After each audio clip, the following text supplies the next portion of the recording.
Okay. Good morning, everyone. Are you able to hear and see my screen, please? Can you just Yes, let me Doc. know? Okay. Okay. Right. Let me just quickly set up. Okay. Okay. And are you able to still see my screen? Yes, sir. Okay, excellent. So good morning, everyone. Good morning, distinguished members of the Rotary Club of All Nations. It's a true honor to actually be given this opportunity. I'd like to especially thank you, Dr. Mark Vasconcelos, President of the Rotary Club, for this opportunity. Today, I'll be, as you can see, the topic discussing restoring dignity through care and the urgent need for primary health resources in Jamaica. Um, I have seen firsthand, to be fair, for the past 6 years being a medical doctor, how the basic resources can have a significant impact and distinguish between somebody having a comfortable life and basically plain suffering and basically life and death. And so I'm just going to share with you a bit of the realities that are really here on the ground in Jamaica, especially in the face of the recent devastating hurricane that we had that impacted our island. And basically, how through this organization, the global reach that we have, and the spirit of service, that's one of the founding principles, can help bring hope, healing, and dignity back to the vulnerable population of Jamaica. I won't be long. So, beyond the surface, so we know Jamaica is known for its beauty and the beaches, music, the warm people that reside here on the island. But beneath that, beneath all of that, there's a healthcare system that really cannot meet most persons' basic needs, especially for the elderly and rural communities. And unfortunately, this is really from everybody mostly outside of the urban population. So Kingston and St. Andrew and parts of St. Catherine. And why do I say that? Um, persons are there's an inequity or disparity in wealth distribution. So persons can't afford some of the basic things that are affordable or should be afforded to persons based on, universal healthcare rights and laws. And as we know, or you may know, primary healthcare is a foundation of any strong health system, right? So the first line of defense for prevention, early treatment, and ongoing care. And so in many Jamaican communities, as I said before, that foundation is basically crippled. But what is primary healthcare to us? So it's a foundation, I said, of any health system. It focuses on preventing, so regular checkups, managing chronic non-communicable diseases such as hypertension and diabetes, and basically getting daily or monthly care. So basic things, the lack of access to glucometers that you're supposed to do at home, and then come back to me and say, hey, these are my readings. Persons do not have access to these um, insulin needles and syringes. Persons do not have easy access to these in many parts of the island. And shortages. So we have something called in Jamaica drug serve, where they are a doctor write a prescription and then you're supposed to basically get it at the hospital pharmacy free. And I put this in air quotes because it's paid for by the taxes of the Jamaican persons. But most times when you go there, it's shortage, right? So persons are forced to go to private pharmacies and then the exorbitant prices, or again, they just don't have it. And again, I'm just talking about what's happening in the urban side. So I can't imagine what's happening in the rural side. Well, you can't imagine what's happening in the rural side. And this was prior to Hurricane Melissa. All right. So can just imagine what's happening now. I am working currently in a parish called St. Catherine, um, Kingston and St. Catherine, really, because I go back and forth. And what I've seen, one, the clinics here are very under-resourced. So as I said before, there are shortages of medicines and medical supplies. Many people cannot afford even transportation to the health centers, right? So case in point, what's happening is that I've seen wounds become infected and persons sit and watch it until they become infected with maggots.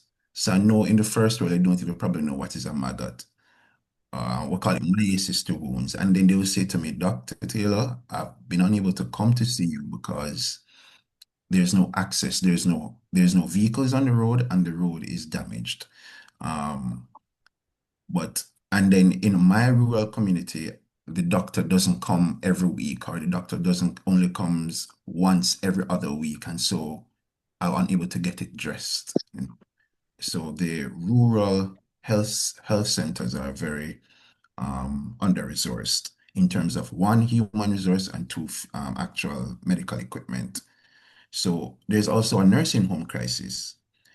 Currently, Jamaica has a population that's aging, and so many persons are being reaching the point in their life where they cannot take care of themselves. They have to actually be cared for, and so there's a nursing home shortage one, and also crisis because some of the nursing homes they are not they are not funded by the government. So private persons set up their nursing homes basically to accept residents, and most times after 1 or 2 months of payment you know, they are forgotten. Their loved ones, persons leave their loved ones and don't come back and take care of them. So residents now become not having adequate clothing, inconsistent food supplies, and lack of basic personal care items, soap, toothpaste, etc.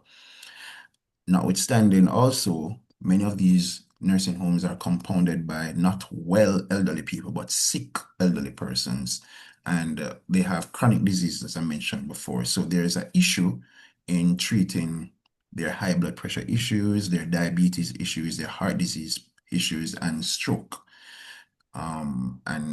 These things require constant monitoring, at least every 2 to 3 months. A doctor should actually check these persons, but therein lies a problem.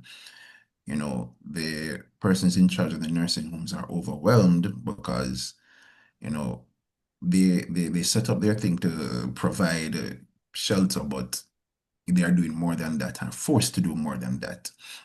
So that's another issue we have here in Jamaica. So really and truly, I serviced at least 7 to 8 nursing homes in St. Catherine, where I visit the residents, and at least three of them are governed by the church that I'm associated with, Seventh-day Adventist Church, and they essentially asked me to come and check them. We do different outreach initiatives, and I remember in 2022, uh, a resident said to me, Doc, I don't really need much.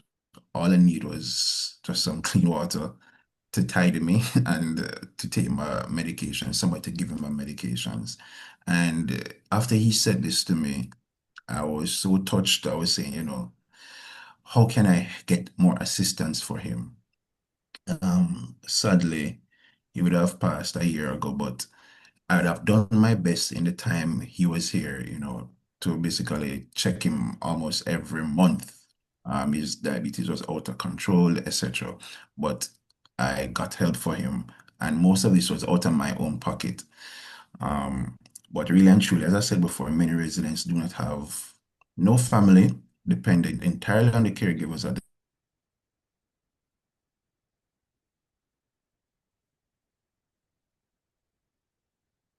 It's really meeting their basic needs, before trying to do anything further.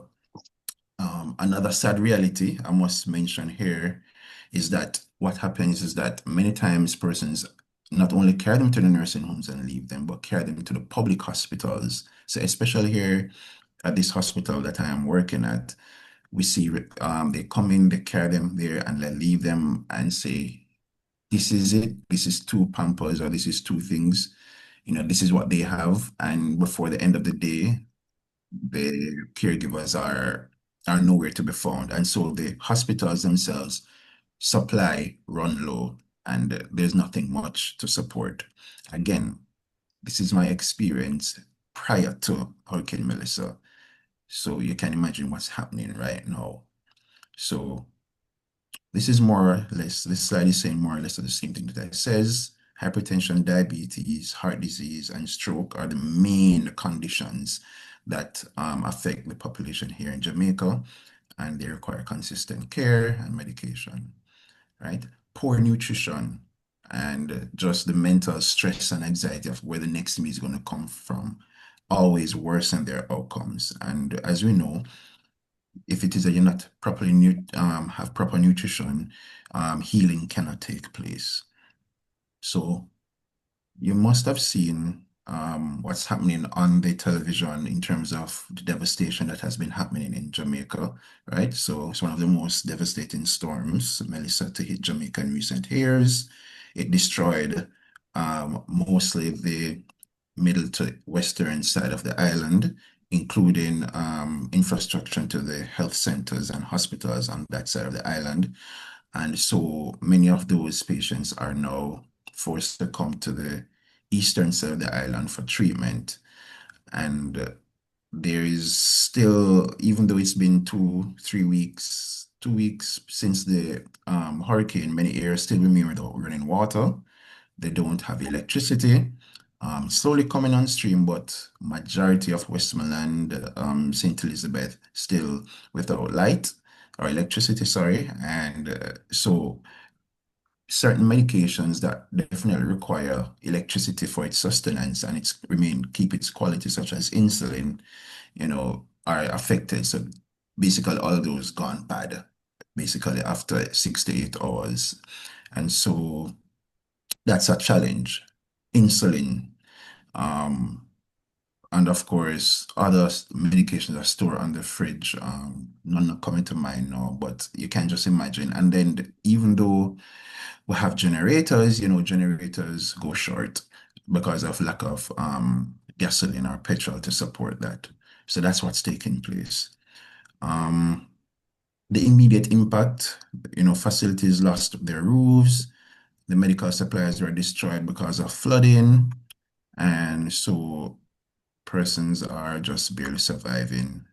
Medical care and equipment is definitely needed. So I've witnessed both the hardship and resilience of Jamaican people. I recognize that health is more than medicine, it's basically dignity, um, and the strength of the people.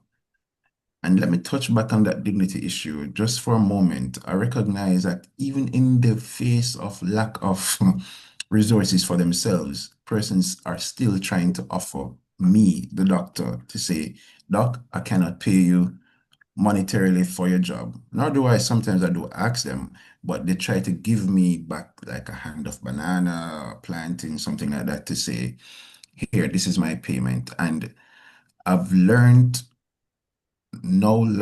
to accept it still because I know they probably need it more than I do, but I've learned to accept it because it gives them the dignity to say, yes, I can still give back and support myself, and that does a lot.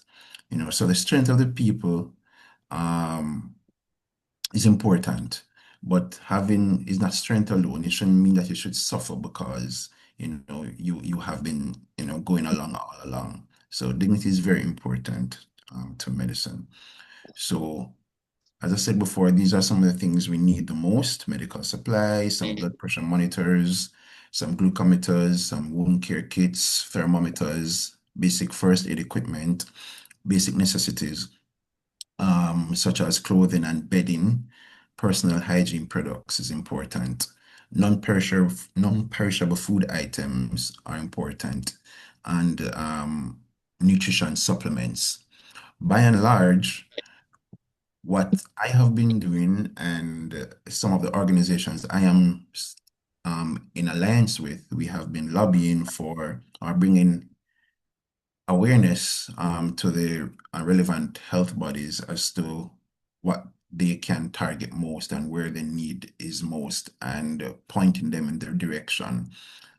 So certainly I would have given this presentation to somebody at the Ministry of Health last week, essentially itemizing the things that I need in my section of the island, right? So lastly, how the Rotary can help, right?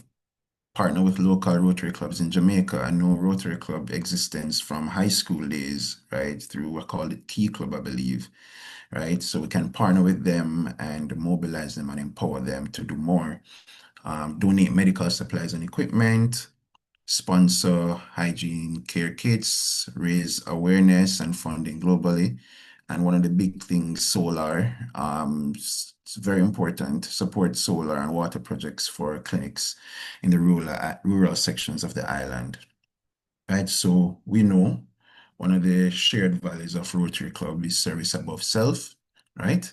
Health, humanity, and hope, global partnership, and local impact. So the people of Jamaica do not ask us as a charity.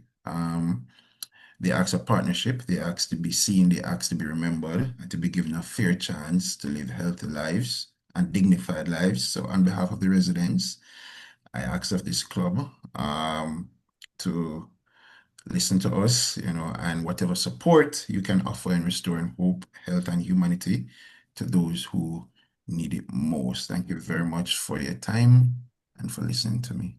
Right.